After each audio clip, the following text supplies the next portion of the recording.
ഇന്ന് സിനിമയില്ല, പകരം ഫാൻസി ഡ്രസ്സിനെ കുറിച്ചാണ്. അതായത് നമ്മൾ ചെറുപ്പത്തിൽ വളരെ കുഞ്ഞായിരിക്കുമ്പോൾ ഈ ഫാൻസി ഡ്രസ്സിനൊക്കെ നമ്മൾ അച്ഛനമ്മയെ കൊണ്ടുപോകാറുണ്ട്.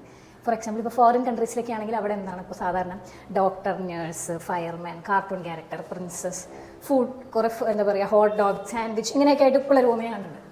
പിന്നെ നമ്മുടെ നാട്ടിലാണെങ്കിൽ പാൽക്കാരൻ, വള വയ്ക്കുന്ന ആൾ, മീൻകാരി, അല്ലെങ്കിൽ എന്തെങ്കിലും ദൈവങ്ങളൊക്കെ ആയിട്ട്, അല്ലെങ്കിൽ അങ്ങനെ ഡിഫറൻ്റ് ആയിട്ടുള്ള പരിപാടിയൊക്കെ. അപ്പോൾ എനിക്ക് എൻ്റെ ഫാൻസി ഡ്രസ്സിനെ കുറിച്ച് ഓർമ്മ വന്നു. എൻ്റെ അച്ഛനും അമ്മയും കുറച്ച് അധികം വെറൈറ്റി വേണമെന്ന് ആഗ്രഹിച്ചത് കൊണ്ടായിരിക്കും എന്നെ അവരാക്കിയത് ഇതൊന്നുമല്ല, ഇതായിരുന്നു. അതെ, ഇതാരാണെന്ന് നിങ്ങൾക്ക് എല്ലാവർക്കും അറിയായിരിക്കും. സാക്ഷാൽ നാരദൻ.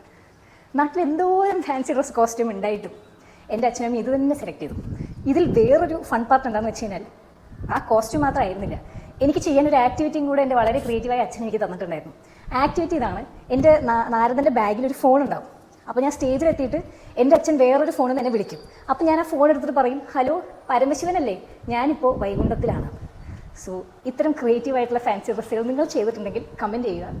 ഓൺലി വിയേർഡ് തിങ്സ്, ബട്ട് നിങ്ങൾ എന്നും ചെയ്യാറുള്ള ഫാൻസി ഡ്രസ് ആണെങ്കിൽ എനിക്ക് കേൾക്കണ്ട. ഇതിന് മേലെ വെക്കാനുണ്ടെങ്കിൽ ഡു കമൻറ്റ്.